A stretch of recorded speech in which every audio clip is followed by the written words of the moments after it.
Assalamualaikum warahmatullahi wabarakatuh. Alhamdulillah, sore ini saya akan membacakan terjemahan yang ada di dalam kitab Fawaidul Mukhtarah yang disusun oleh Habib Ali bin Hasan Baharun, yaitu tentang menziarahi seorang wali. Karena besok hadir Khol Solo insyaallah. Nah, ini semoga bermanfaat buat teman-teman semua. Di antara fadilah-fadilahnya menziarahi seorang wali. Yang pertama, dikutip dari kitab A'malut Tarikh,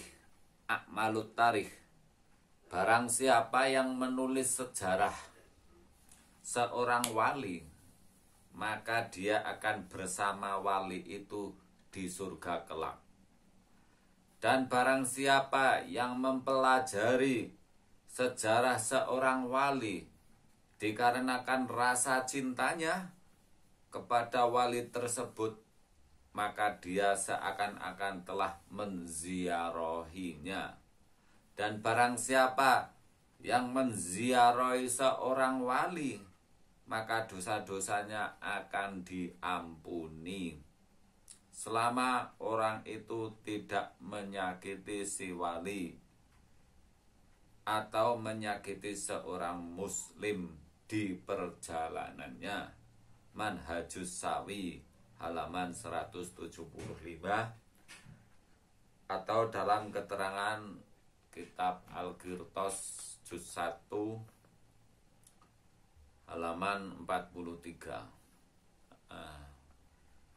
Ini diantaranya fadilahnya menziarahi seorang wali. Yang pertama, barang siapa yang menulis sejarah seorang wali, maka dia akan bersama wali itu di surga kelak. Dan barang siapa yang mempelajari sejarah seorang wali dikarenakan rasa cintanya kepada wali tersebut, maka dia seakan-akan telah menziarahinya. Dan barang siapa yang menziarahi seorang wali, maka dosa-dosanya akan diampuni selama orang itu tidak menyakiti si wali atau menyakiti seorang muslim di perjalanannya. Keterangan di dalam kitab Manhajus Sawi halaman 175. Yang kedua, Habib Abu Bakar Al-Atos ditanya seseorang, apa yang akan didapatkan oleh para penziarah kubur para wali? Beliau menjawab, peziarah itu akan mendapatkan salah satu dari dua hal. Yaitu apa? Yang pertama adalah minimal Allah Subhanahu wa Ta'ala akan mengampuni dosa-dosanya. Yang kedua, maksimal dia akan mendapatkan kedudukan si wali yang diziarahinya. Minhatul Ilah halaman 151. Jadi diantaranya manfaat berziarah ke makam seorang wali adalah dia akan mendapatkan dua hal. Paling sedikitnya yaitu dosa-dosanya diampuni oleh Allah Subhanahu wa Ta'ala. Yang keduanya dia akan mendapatkan makom seperti makom wali tersebut. Yang ketiga, salah seorang lelaki dari Maghrib menuju Hadramaut hanya untuk mengunjungi Habib Ali bin Muhammad Al-Habsyi saja. Nah, ini yang kebetulan besok tanggal 15 Khol beliau, terus tanggal 16 Maulid di Masjid Riyadh Solo, ya, dalam acara rangkaian Khol beliau Habib Ali bin Muhammad bin Husain Al-Habsyi. Tatkala orang itu sudah pulang, Habib Ali Al-Habsyi berkata, Ya, jadi ada seseorang maghrib menuju Hadramaut hanya untuk mengunjungi Habib Ali.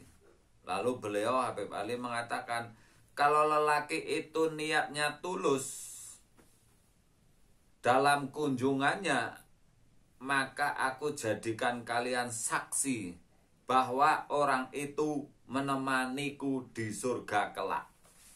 Masya Allah, ini ada seseorang orang Maghribi ya mengunjungi, datang ke Hadramaut hanya sekedar mengunjungi Habib Ali Al-Habsyi. Maka setelah orang itu pulang, beliau Habib Ali bin Muhammad bin Husain Al-Habsyi mengatakan kepada santri-santrinya, kepada murid-muridnya, maka aku jadikan kalian saksi bahwa orang itu akan menemaniku di surga kelak. Yang keempat, menziarahi orang yang masih hidup itu lebih utama daripada menziarahi orang yang sudah meninggal.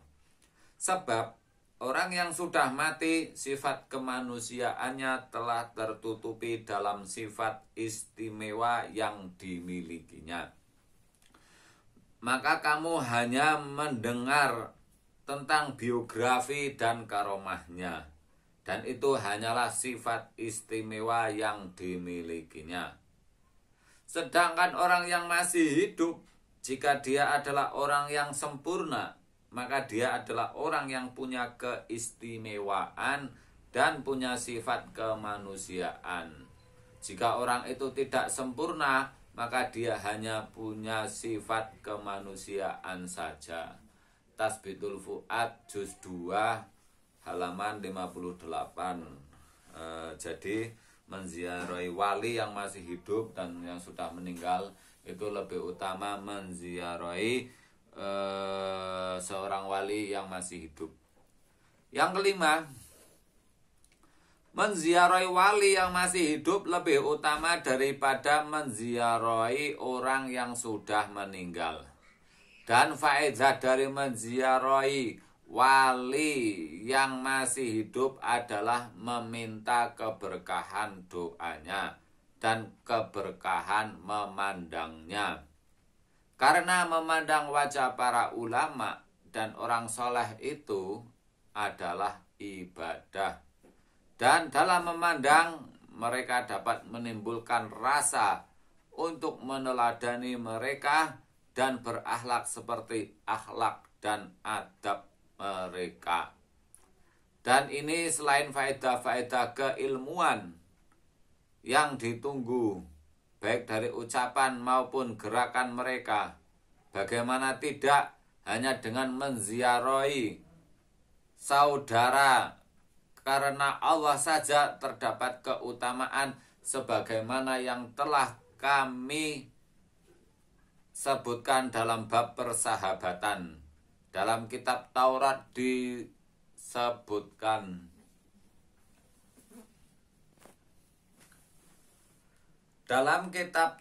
disebutkan, berjalanlah 4 mil, kunjungilah saudara seiman.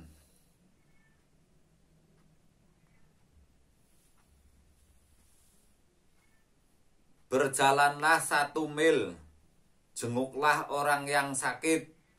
Berjalanlah 2 mil, antarkanlah jenazah sampai ke kuburan. Berjalanlah 3 mil, hadirilah sebuah undangan. Berjalanlah 4 mil, kunjungilah saudara karena Allah. Hal ini menunjukkan bahwa mengunjungi orang yang masih hidup lebih utama. Ihya juz 2 halaman 214. 6. Menziarahi tempat yang pernah dihuni seorang wali, menziarahi tempat yang pernah dihuni oleh seorang wali itu lebih utama daripada menziarahi makamnya. Karena tempat itu telah bersambung dengan baju si wali itu, dan baju itu telah bersambung dengan badannya, dan badan itu telah bersambung dengan hatinya, dan hatinya telah bersambung dengan rohnya. Tuhfatul Ahbab halaman 381. Jadi menziarahi tempat seorang wali yang pernah dihuni itu lebih utama daripada menziarahi makamnya. Karena tempat itu telah bersambung dengan baju si wali itu, dan baju itu telah bersambung dengan badannya, dan badan itu telah bersambung dengan hatinya, dan hatinya telah bersambung dengan rohnya. Yang ketujuh, Habib Abdullah Al-Haddad kadang-kadang menziarahi pemakaman Tarim. Lalu beliau hanya menziarahi Al-Faqih Muqaddam saja dan membaca surat Al-Ikhlas 3 kali, Al-Muawwidzatain, surat Al-Falaq dan An-Nas, serta membaca surat Al-Fatihah. Kemudian beliau pulang. Kadangkala ada seseorang bertanya kepada beliau, "Kenapa Anda tidak menyempurnakan ziarah dulu? Kenapa Anda tidak menyempurnakan ziarah Anda?" Beliau menjawab, haji itu adalah wukuf di Arafah. Yakni menziarahi Al-Faqih itu sudah cukup, karena para arwah yang lain itu berada di sisi Al-Faqih Muqaddam. Tuhfatul Ahbab halaman 203. 8. Sebagian pembesar dari orang-orang yang mulia melewati penduduk Az-Zayibi. Lalu beliau tinggal di kota tersebut, mengajar dan mendidik penduduknya beberapa waktu. Penduduk kota tersebut menjadi sangat yakin padanya. Kemudian penduduk kota itu berkeinginan untuk membunuhnya, supaya nanti bisa dimakamkan di kota mereka, sehingga mereka bisa menziarahinya dan mengambil berkah darinya. Tasbitul Fuad juz 2 halaman 208.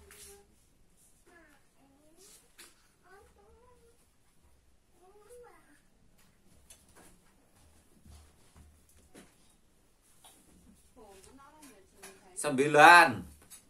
Dikatakan dalam perumpamaan Arab, balasan untuk sinimar. Sinimar yaitu dia membalasku seperti balasan yang diterima oleh Sinimar. Sinimar adalah seorang lelaki yang berasal dari Romawi. Dia membangun istana yang berada di tengah-tengah kota Kufah milik Nu'man putra Imri'il Qais. Tatkala dia menyelesaikan bangunan itu, Nu'man melemparnya dari bagian atas istana itu, sehingga Sinimar meninggal dunia. Nu'man melakukan hal itu supaya dia tidak membangun bangunan seperti itu untuk orang lain. Majma'ul Amsal juz 1 halaman 212. Ini maksudnya ada seorang membangun istana. Sinimar ini membangun istana yang tinggi. Setelah membangun yang tinggi, Sinimar ini malah dijatuhkan dari atas ke bawah, mati, supaya Sinimar ini tidak membangun istana lagi yang mengungkuli